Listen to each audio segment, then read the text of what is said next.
যদি আল্লাহর পবিত্রতা ঘোষণা করে, আল্লাহ তো আগ থেকেই পবিত্র আছেন, কিন্তু বান্দা আল্লাহর পবিত্রতা ঘোষণা করার কারণে আল্লাহ তাআলা ওই বান্দাকে পবিত্র বানিয়ে দেন। সুবহান।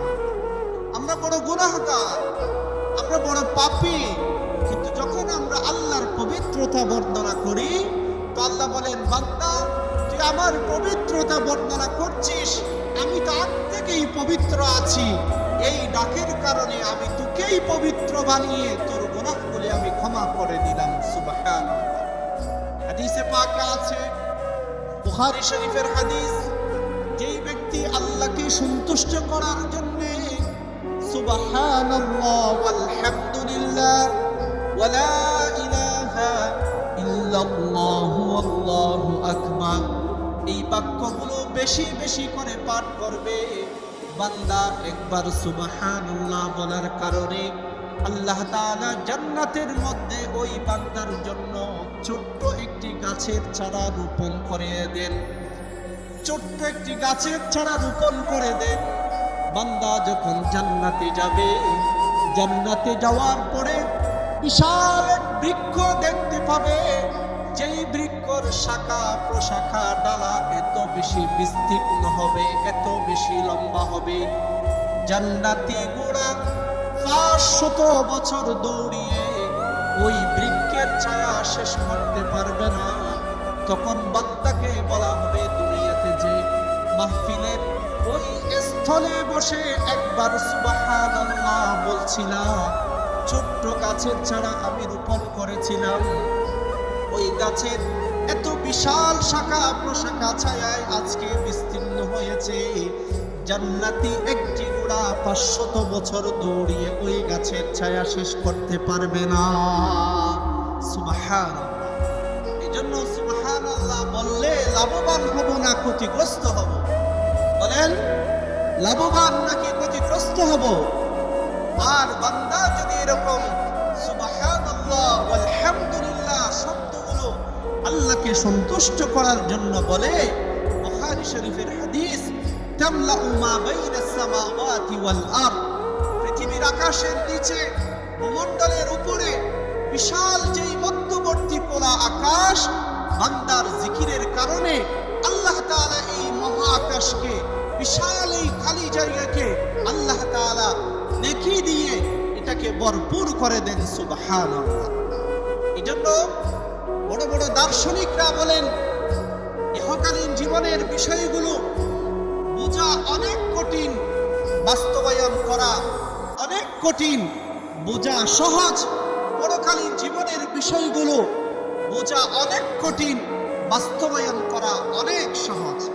একটু বোঝার জন্য বলি, একজন বান্দা যদি একবার 1 সেকেন্ড সময় লাগবে, সে যদি সুবহানাল্লাহ শব্দ যদি উচ্চারণ করে আল্লাহকে সন্তুষ্ট করার জন্য, তো তার জন্য এই যে মহাকাশের আকাশের নিচে জমির উপরে যে বিশাল খালি জায়গা, সেটাকে আল্লাহ তাআলা নেকি দিয়ে ভরপুর করে দিবেন। বোঝা সহজ না কঠিন? বোঝা অনেক কঠিন, বাস্তবায়ন করা সহজ। এক ভাইকে যদি বলা হয় যে 1 তলা 10 তলার একটি ভবন আমাকে তৈরি করে দাও, সেটা বাস্তবায়ন করতে 5 মাস 6 মাস 1 বছর 2 বছর সময় লাগতে পারে কি পারে না। কিন্তু একজন ইঞ্জিনিয়ারকে যদি বলা হয় আমাকে 10 তলা ভবনের একটি রোড ম্যাপ তৈরি করে দাও, সে হয়তো 5 মিনিটে বসে সেই ডিজাইন তৈরি করে দিবে। এটা বোঝা অনেক সহজ, কিন্তু বাস্তবায়ন করা অনেক কঠিন। পরকালীন জীবনের বিষয়গুলো বাস্তবায়ন করা অনেক সহজ, কিন্তু বোঝা অনেক কঠিন। যেমন কোন ব্যক্তি যদি জুমার উদ্দেশ্যে জুমা আদায়ের জন্য নিজের ঘর থেকে বের হয়ে মসজিদের জন্য রওনা দেয়, 1 কদম সামনে বাড়াবে তো আল্লাহ তাআলা এক একটা কদমের পরিবর্তে বিকুল্লি খুতওয়াতিন ইয়াখতুহা সানাতা আজরি সালাতি কিয়ামিন, 1 বছর নফল রোজা রাখলে যেই পরিমাণ সওয়াব, 1 বছর নফল ইবাদত করলে যেই পরিমাণ সওয়াব, 1 বছর নফল রোজা রাখলে যেই পরিমাণ সওয়াব, এক একটা কদমে আল্লাহ তাআলা সম পরিমাণ সওয়াব দান করেন। সুবহানাল্লাহ। বান্দা ঘর থেকে বের হয়ে পাহাড় চড়া ঘর থেকে বের হয়ে বাইতুস সালাম জামি মসজিদে জুমার জন্য রওনা করেছেন। এক কদম সামনে বাড়িয়েছেন, 1 বছর নফল নামাজের সওয়াব। এক কদম সামনে বাড়িয়েছেন, 1 বছর নফল রোজা রাখার সওয়াব। আল্লাহ তাআলা বান্দাকে এই উম্মতে মুহাম্মদীর মর্যাদা, শ্রেষ্ঠত্ব আল্লাহ তাআলা দান করেছেন, যা ইতিপূর্বে কোনো উম্মতকে দেওয়া হয় নাই। সুবহানাল্লাহ। এজন্য আমরা এই উম্মত আল্লাহ তাআলার এত নিয়ামত পাওয়ার পরও, জান্নাত অর্জনের জন্য আল্লাহ তাআলা এই রাস্তাকে এত সহজ করে দেওয়ার পরও আমরা বড় উদাসীনতার জীবনে বসবাস করছি। আমরা বড় অলস, বড় উদাসীন। এটা কিন্তু বুদ্ধিমত্তার পরিচয়, এটা নির্বোধের পরিচয়। কারণ একজনকে যদি বলা হয় যে ভাই তোমার কাছে আমি 100 টাকা আমানত রাখলাম এবং এই টাকাটা যথাযথ জায়গায় তুমি যদি ব্যয় করতে পারো, পুরস্কার হিসেবে তোমাকে পরবর্তীতে 1 কোটি টাকা দেওয়া হবে। বলেন ওই ভাই 100 টাকা ব্যয় করার পিছনে কত চিন্তা করবে? যদি 1 টাকার কারণেও যদি আমার 1 কোটি টাকা যদি হারিয়ে যায়, কত সতর্কতার সহিত, কত চিন্তা ভাবনা করে এই 100 টাকা ব্যয় করবে। ঠিক কি ঠিক? কারণ সেই 100 টাকার মাধ্যমে পরবর্তী 1 কোটি টাকার মালিক হতে পারে।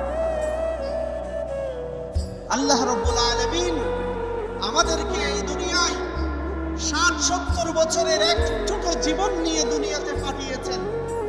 আল্লাহ বলেন, বান্দা প্রাপ্তবয়স্ক হওয়ার পর থেকে মৃত্যু পর্যন্ত এই সময়টুকু যদি তুমি যথাযথভাবে যথাসময়ে ব্যয় করতে পারো, তোমার কাছে আমি ধন সম্পদ দিলাম, তোমার কাছে সুস্থতা দিলাম, তোমার জীবনের নিরাপত্তা দিলাম, তোমাকে সুস্থ একটি হায়াত দিলাম, ঘর দিলাম, বাড়ি দিলাম, তোমার পরিবার পরিজন সবকিছু দিলাম।